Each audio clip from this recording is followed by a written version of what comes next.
Hello and welcome, this is Faizan Khan और आप देखना शुरू कर चुके हैं आपका अपना चैनल जिसका नाम है द डार्क मिरर। कल ट्रंप का जो बयान सामने आया है उसने एक बार फिर अमेरिका ईरान टकराव को लेकर इस बहस को तेज कर दिया है।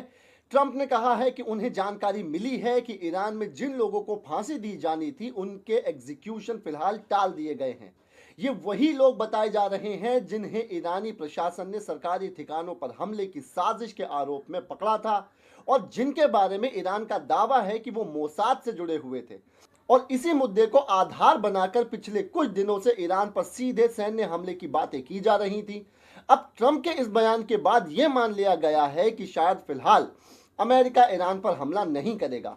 लेकिन क्या इसका मतलब यह है कि जंग का खतरा पूरी तरह से टल गया है?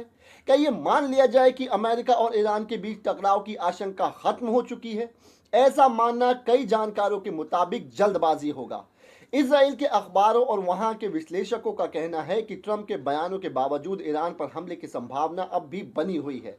कतर में स्थित अल उबैदा एयरबेस, जो इस पूरे क्षेत्र में अमेरिका का एक अहम सैन्य अड्डा माना जाता है, वहां से अमेरिका के अपने कई वरिष्ठ अधिकारियों को वापस बुला लिया गया है।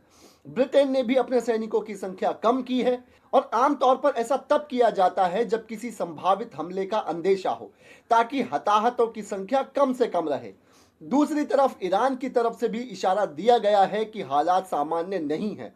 कुछ समय के लिए ईरान ने अपना हवाई क्षेत्र बंद किया था, बाद में इसे आंशिक रूप से खोला गया, लेकिन पूरी तरह सामान्य स्थिति तब भी बहाल नहीं हुई। इसके अलावा ईरान ने अपनी सैन्य तैयारियों को अभ्यास स्तर से आगे बढ़ाकर वॉर रेडी मोड में डाल दिया। यानी ये मानकर तैयारी की जा रही है कि किसी भी वक्त संघर्ष शुरू हो सकता है। इसी पृष्ठभूमि में भारत, ब्रिटेन और कई दूसरे देशों ने अपने नागरिकों को ईरान छोड़ने की सलाह दी है। साफ तौर पर कहा गया है कि जो भी साधन उपलब्ध हों उनके जरिए ईरान से बाहर निकले। ये सारी घटनाएं मिलकर ये संकेत देती हैं कि जंग का खतरा अभी टला नहीं है, सिर्फ टला हुआ दिखाई दे रहा है। और इस पूरे मामले में एक और अहम सवाल ये उठता है कि क्या ये सब सिर्फ ईरान को हराने या वहां सत्ता परिवर्तन कराने के लिए किया जा रहा है? अगर कोई ये सोचता है कि सिर्फ आयतुल्ला अली खामनी को हटाकर किसी और को बैठाने के लिए इतना बड़ा खेल खेला जा रहा है, तो ये तस्वीर का अधूरा हिस्सा है। ईरान में हाल ही में जो विरोध प्रदर्शन हुए हैं उनके बाद अब एक नया दृश्य सामने आ रहा है। सोशल मीडिया पर आए वीडियो दिखाते हैं कि आम लोग महत्वपूर्ण संस्थाओं और संवेदनशील ठिकानों के आसपास इकट्ठा हो रहे हैं ताकि वहां किसी तरह का हमला न हो सके। इसकी वजह ट्रंप का वो पुराना बयान भी बताया जा रहा है जिसमें ईरान के सैन्य और सरकारी संस्थानों पर कब्जा करने की बात की जा रही थी। इसी मुद्दे पर विवाद भी खड़ा हुआ है। कुछ लोग ये सवाल उठा रहे हैं कि विरोध करने वालों को CIA या मोसाद का एजेंट क्यों कहा जा रहा है। उनका कहना है कि ये ईरान की जनता का आक्रोश है। लेकिन इस बीच इजराइल के चैनल 14 की एक रिपोर्ट सामने आई है जिसमें चैनल का संवाददाता खुद ये दावा करता हुआ दिखाई दे रहा है कि ईरान में बाहरी ताकतों की मौजूदगी रही है। रिपोर्ट में एक्सटर्नल फोर्सेस शब्द का इस्तेमाल किया गया है और ईरान का आरोप है कि इनमें मोसाद और CIA से जुड़े लोग भी शामिल हो सकते हैं, जिनमें से कुछ को पकड़ा भी गया है। यहीं से ये बहस और ज्यादा गहरी हो जाती है कि अगर लोकतंत्र लाने की बात की जा रही है तो फिर 3 साल की बच्ची की मौत, नर्स को जिंदा जलाने और मस्जिदों पर हमलों की तस्वीरें कैसे सामने आ रही हैं? इन घटनाओं के वीडियो अब अंतर्राष्ट्रीय स्तर पर घूम रहे हैं। भले ही पश्चिम मीडिया में इन्हें प्रमुखता ना दी जा रही हो, तो सवाल यही है कि ईरान पर संभावित हमले या ईरान के अंदर तख्तापलट की कोशिश के पीछे असली मकसद क्या है? यही इस पूरे घटनाक्रम की सबसे अहम कड़ी है जिस पर आगे बात करना जरूरी है। दरअसल इस पूरे खेल की जड़ में ईरान को सीधे हराया नहीं जा सकता, बल्कि उसे कई हिस्सों में तोड़कर इतना कमजोर कर देना चाहते हैं कि भविष्य में किसी के लिए चुनौती ही ना रहे। ईरान एक बड़ा देश है और इसी वजह से वो न सिर्फ इजराइल बल्कि उन तमाम देशों के लिए खतरे की तरह दिखा जाता है जो अमेरिका की लाइन से पूरी तरह बंधे हुए हैं। प्लान यह है कि ईरान को अलग अलग टुकड़ों में बांट दिया जाए ताकि एक तरफ तो उसकी ताकत को खत्म किया जाए, दूसरी तरफ लगातार अंदरूनी और सीमावर्ती लड़ाइयां चलती रहें और सबसे अहम बात यह है कि तेल और गैस की बेहिसाब लूट आसानी से की जा सके। इसके लिए एक पुराना नक्शा सामने आता है जिसे CIA और इजराइल की लंबे समय से चली आ रही प्लानिंग से जोड़ा जा सकता है। इस नक्शे के मुताबिक ईरान के दक्षिणी हिस्से को अरबिस्तान के नाम से 2 टुकड़ों में बांटा जाना है। वही इलाका जहां तेल और गैस के सबसे बड़े भंडार हैं, ताकि वहां अमेरिका और उसके सहयोगी पूरी तरह हावी हो सके और ये इलाका कतर या जॉर्डन जैसे कमजोर निर्भर देशों में बदल जाए। और इसके ऊपर कज़किस्तान और फिर पर्शिया दिखाई जाती है। यानी आज का ईरान मिटकर सिर्फ उन ऊपरी हिस्सों के तरह रह जाएगा जहां न तेल होगा न गैस होगी, सिर्फ खेती और बंजर जमीन होगी। एक हिस्सा बलूचिस्तान का काट कर पाकिस्तान से जोड़ने की सोच है, ताकि पर्शिया और पाकिस्तान के बीच लगातार तनाव बना रहे। और दक्षिण में तुर्कमेनिस्तान बनाया जाए ताकि तुर्कमेनिस्तान से टकराव चलता रहे। पूर्व में दक्षिण अजरबैजान ताकि बाकू से संघर्ष जारी रहे। और पश्चिम में कुर्दिस्तान ताकि इराक और ईरान के बीच एक ऐसा बफर जोन बनाया जाए जहां हमेशा अस्थिरता रहे। और इसी संघर्ष में यह भी अहम हो जाता है कि राइटर्स जैसी एजेंसियां रिपोर्ट करती हैं कि इराक से हथियारबंद कुर्द मिलिशिया ईरान में घुसने की कोशिश कर रहे हैं। यानी कुर्दिस्तान वाली प्लानिंग जमीन पर भी आगे बढ़ती हुई दिखाई दे रही है, जिसका मकसद साफ है, ईरान को टुकड़ों में बांटो, लंबा सिविल वॉर चलने दो और संसाधनों पर कब्जा बनाए रखो। इसके बावजूद कुछ लोग ये भ्रम फैला रहे हैं कि अगर अमेरिका इस खेल में सफल हो गया तो ईरान में लोकतंत्र आ जाएगा। लेकिन सवाल यह है कि कैसा लोकतंत्र? इराक जैसा, सीरिया जैसा या लीबिया जैसा, जहां डेमोक्रेसी के नाम पर तबाही और अंतहीन गृह युद्ध मिला है। महिलाओं की साक्षरता दर 98-99% के आसपास है।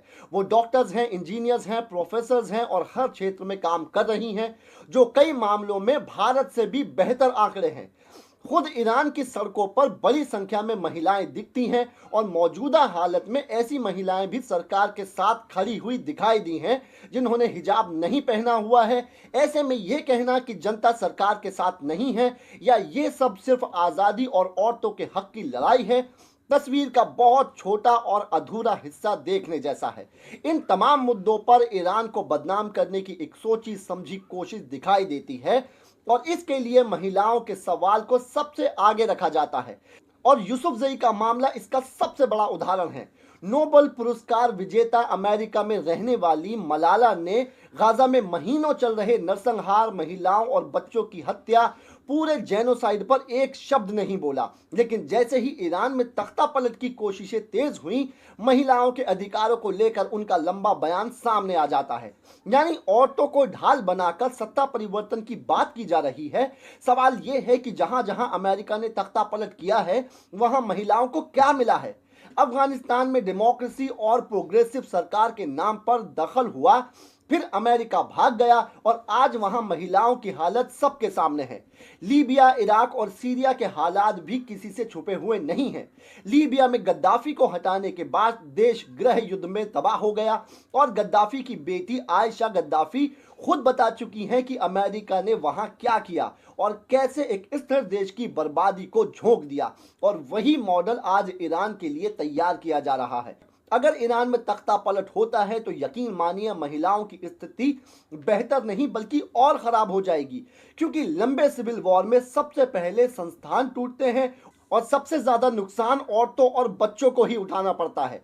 आज ईरान में 98% महिलाएं साक्षर हैं, नौकरियों में हैं, यूनिवर्सिटियों में पढ़ा रही हैं। कल हालात इससे भी नीचे जा सकते हैं। ऐसे में जब विकल्प चुनना हो अमेरिका, इजराइल या ईरान, तो मौजूदा हालत में ईरान बेहतर दिखाई देता है। ईरान को खत्म करने का मतलब यह भी है कि फिलिस्तीन के लिए आखिरी मजबूत आवाज को खत्म करना, क्योंकि बाकी अरब मुल्क या तो खुलकर या फिर पीछे से इजराइल के साथ खड़े हैं। यूएई, सऊदी अरेबिया जैसे देशों की भूमिका गाजा के दौरान सामने आ चुकी है, जहां जनता चाहकर भी फिलिस्तीन के समर्थन में सड़कों पर नहीं उतर सकती, वरना जेल तय है। ऐसे में ईरान इकलौता वो देश है जो फिलिस्तीन के साथ खड़ा है। अगर धर्म के चश्मे से देखें तो फिर सवाल इजराइल पर भी उठता है। वहां कौन सा सेक्युलरिज्म है जहां गैर यहूदियों को दोयम दर्जे का माना जाता है, जबकि ईरान में हजारों यहूदी सुरक्षित रहते हैं। इतिहास गवाह है कि रजा पहलवी के दौर में भी लोकतंत्र नहीं था, बल्कि हिजाब पर जबरन पाबंदी थी। बात साफ है, जबरदस्ती किसी को पर्दा पहनाना गलत है, लेकिन जबरदस्ती किसी का पर्दा नोचना भी उतना ही गलत है। इसलिए अगर कोई सच में डेमोक्रेसी और इंसानियत के पक्ष में है तो वो इस वक्त उसे अमेरिका और इजराइल की राजनीति के खिलाफ ईरान के साथ खड़ा होना चाहिए, क्योंकि जो मौजूद है उसे और भी ज्यादा बदतर बनाने की इजाजत देना किसी भी तरह से मानवता के हक में नहीं है। 1953 का इतिहास सामने हो तो यह समझना मुश्किल नहीं है कि अगर आज कोई आकर ईरान में तथाकथित लोकतंत्र स्थापित करेगा तो वो अमेरिका और इजराइल का पिट्ठू ही होगा, और नतीजा वही होगा जो पूरे मिडिल ईस्ट में दिखता है। एक ऐसा शासक जो अपनी जनता का नुकसान करेगा लेकिन तेल और संसाधन अमेरिका के हवाले कर देगा। ऐसे में ट्रंप के हालिया बयानों का मतलब ही इसी संघर्ष में समझा जाना चाहिए। जबकि अमेरिका खुद इस वक्त अंदरूनी संकटों से जूझ रहा है। पहले एक महिला की हत्या, फिर मिनियापोलिस में इमिग्रेशन रेड के दौरान एक शख्स की फेडरल एजेंट के हाथों मौत, जिसके बाद बड़े पैमाने पर प्रदर्शन हो रहे हैं और आगे भी होंगे। वेनेजुएला पर हमले की खुली छूट उन्हें संसद और सीनेट से नहीं मिली। मिड टर्म चुनाव सर पर हैं और अगर उनकी पार्टी हारती है तो इम्पीचमेंट तक की नौबत आ सकती है। यानी जो खुद को दशकों तक सत्ता में देखने का सपना देख रहे हैं, उन्हें कुछ महीनों में कुर्सी गंवानी पड़ सकती है। ऐसे में कभी ग्रीनलैंड, कभी ईरान जैसे मुद्दों को उछालकर माहौल बनाया जा रहा है, क्योंकि जंग हमेशा सत्ता बचाने का आसान तरीका मानी जाती है। ग्रीनलैंड को लेकर भी यूरोप खुलकर विरोध में है। डेनमार्क और फ्रांस साफ कह चुके हैं कि ग्रीनलैंड बिक्री के लिए नहीं है। हालांकि पर्दे के पीछे किसी डील की संभावना से इनकार नहीं किया जा सकता, लेकिन दूसरी तरफ इजराइल की हालत भी अलग नहीं है।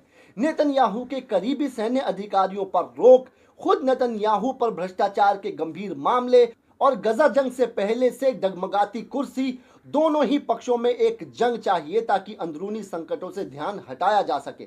लेकिन समस्या यह है कि ईरान कोई कमजोर या छोटा देश नहीं है। ईरान साफ कह रहा है कि डिप्लोमेसी के लिए तैयार है, लेकिन अगर हमला हुआ तो जंग होगी और जंग सिर्फ ईरान तक सीमित नहीं रहेगी, अमेरिकी ठिकानों और इजराइल पर भी असर डालेगी। पिछले 12 दिन की जंग में देखा जा चुका है कि जब इजराइल को भारी नुकसान हुआ लेकिन तख्ता पलट फिर भी नहीं हो पाया। इसलिए इस वक्त रणनीति यही दिखती है कि पहले ईरान को अंदर से और ज्यादा कमजोर किया जाए, फिर जंग थोपी जाए ताकि सत्ता परिवर्तन हो सके, क्योंकि बिना तख्ता पलट के जंग का उन्हें कोई फायदा नहीं दिखता है। यही वजह है कि यह मामला टलता हुआ नजर आ रहा है, लेकिन खत्म नहीं हुआ है। तेहरान टाइम्स भले ही ये कह रहा हो कि देश के अंदर विरोध प्रदर्शन काबू में आ गए हैं, लेकिन ये मान लेना कि जंग का खतरा भी खत्म हो गया है एक बड़ी जल्दबाजी होगी। ईरान के अनुभवी और सीनियर लीडर्स ऐसी मासूमियत नहीं दिखाएंगे और हालात जैसे जैसे बदलेंगे आगे जो होगा उस पर नजर रखना जरूरी है, और वही बातें समय आने पर सामने आती रहेंगी। आज का हमारा और आपका सफर यहीं तक था। कल फिर हाजिर होंगे एक नई स्टोरी के साथ। अगर आपको रिपोर्ट पसंद आई हो तो चैनल को सब्सक्राइब करना ना भूलें और कमेंट में अपनी राय जरूर दें, क्योंकि आपकी राय हमारे लिए मायने रखती है।